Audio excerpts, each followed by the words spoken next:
Hey, welcome back to Crooked Nature. Hey everybody, welcome back to my channel, Crooked Nature. I am outside this morning for a walk and thought I'd take you guys along with me. Sorry if it gets kind of shaky and bumpy. That happens when you're walking. And I'm a walker. I walk a lot. Sometimes I walk fast. Here lately I've been walking slow because I had that burst varicose vein in my leg, which is actually healing up pretty well. And I'm excited about that. Coming up on some of my tiny bushes here. See if you can even see it. I've got a little lilac right here, which isn't doing too badly, and it has some growth coming in at the bottom, which is fantastic. The deer tried to eat it last year, but ended up leaving it alone. My next little bush here is a hardy bluebird hibiscus, which is really just a light blue rose of Sharon. These guys can survive quite a bit of freezing temperatures and some deer. The deer have made this into a small bush instead of a large one. I'm hoping that they'll leave it alone a little bit more this year. So far, it's kept its leaves, which is really good. They ate as much of the leaves as they could last year and the year before. I'm surprised that thing is making it. This interesting little guy right here is a hydrangea, and it's doing pretty well. I was a little worried about it, thinking that it might not survive. We get some pretty bad heat here in Missouri, but I think I watered it just enough last year, and it's coming back. It is a happy little guy. Got a nice green thuja that we planted right there. Put a little mulch area right there. Got a couple of small bushes. Well, technically a few. That guy right there and that guy right there are actually doing really well.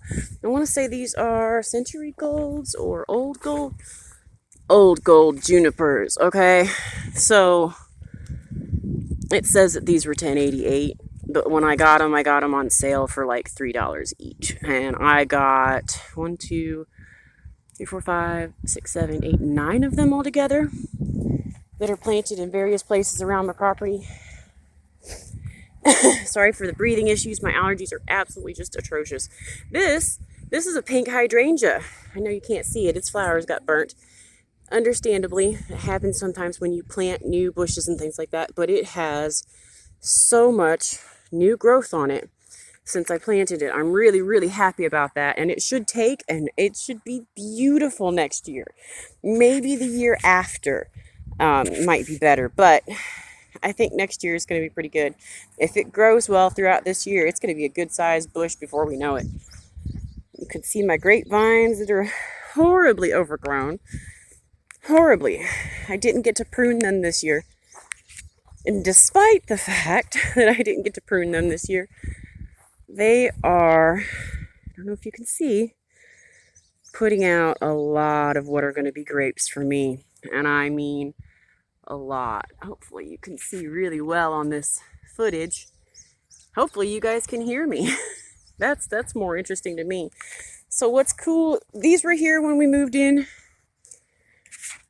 At my school, there is a woman who works there. At my school, at my one of my children's school, there's a woman who works there, and her uncle actually built this house, and he put these grapevines in. And she asked me about the house and about the vines. And when we moved in, they were in really bad shape and they didn't produce. I pruned them back severely the first year. And this vine produced after that first year, after I pruned it back really severely. This one, there's a second vine in here. Let me see if I can even, right there. It's like right there. That produced as well, but only produced like 4 or 5 bunches of grapes, while that one on the end gave us probably 30 or 40. And since then, this one in the center, I've pruned them since then. I just did not get to last year. But since then, they've really taken off and provided just an abundant crop each year. But this one on the end, though, when we moved in, I found this one, this vine here on the end. This was the only one that had it, and it nearly killed it. It was a nylon tie tying it up, which that's not a big deal. Having ties on your stuff is not a big deal, but you do have to change them out often. The one that was on it had nearly cut the vine in half. It had grown, the vine had tried to grow and it couldn't. And so it was killing the vine. And this last year is the first year that it produced more than one bunch. It actually produced a bunch of bunches. And it is, whatever this one here on the end is a different variety than the other two. It produces earlier. It ripens sooner. It's pretty cool. So like, they all have grape starts and little bits on it now. Look there, look at there, look at there, look at that. That is going to be grapes, okay? That's so cool. This guy here, they're a different color. They're a little bit of a lighter red instead of a dark purple. The other two I think are Concord, but I don't know about this one. This one, like I said, is a lighter reddish color. And they absolutely come in August. Like right off the bat, they're ready and they are full and they are a super sweet crop. This year is going to be extremely abundant, and I'm excited for that. I kind of can't wait.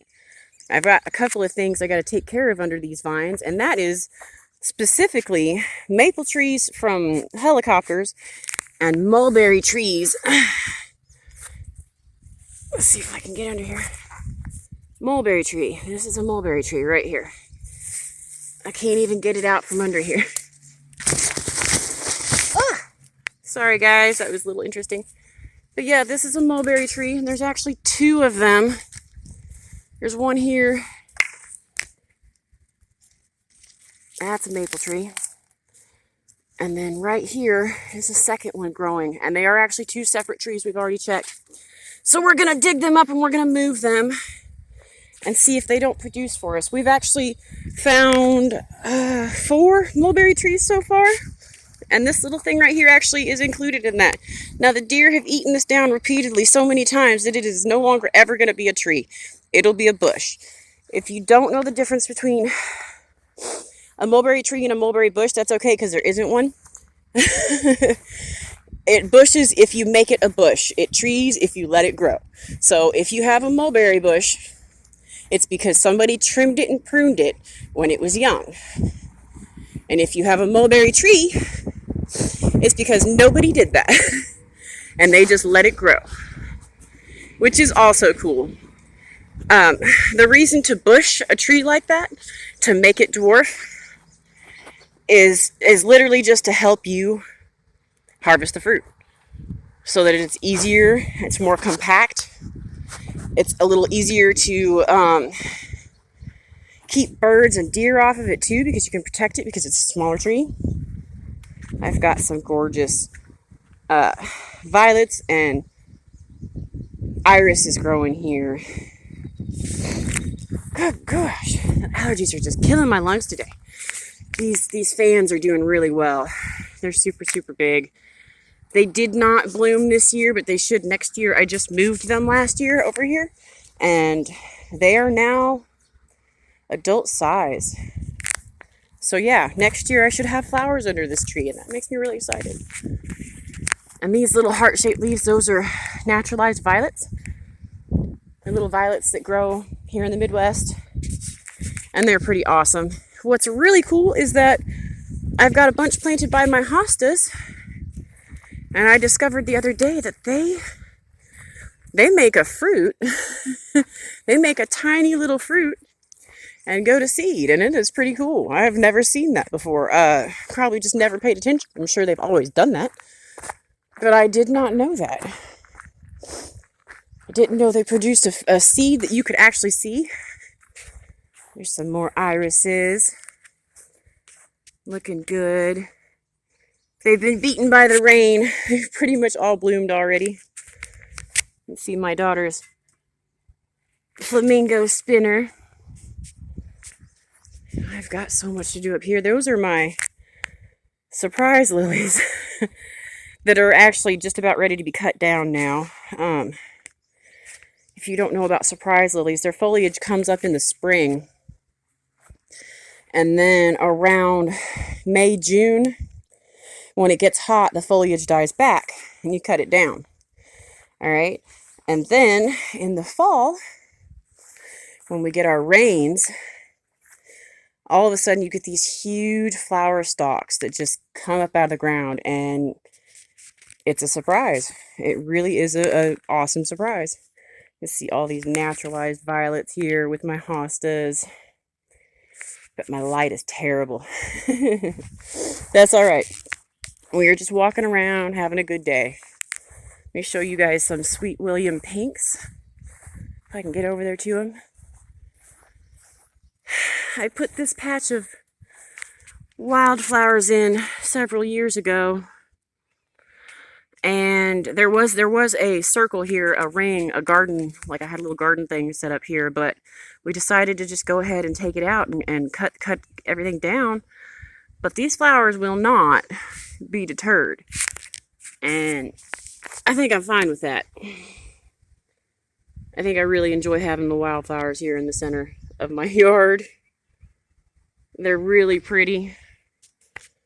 There's a very wide diversity of the colors that come each year, and I absolutely think it's just delicious.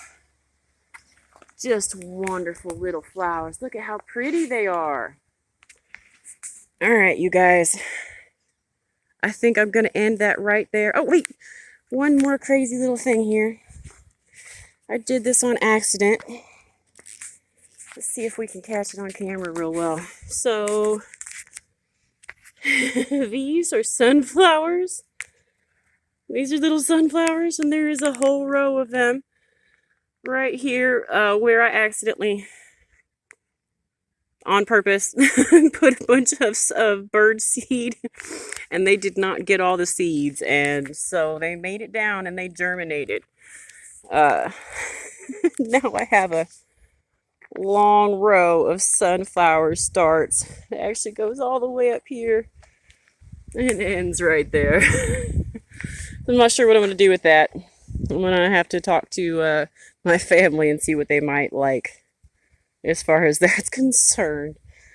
All right, you guys, have a fantastic day. Take a walk if you get a chance. It's healthy. Thank you so much for watching.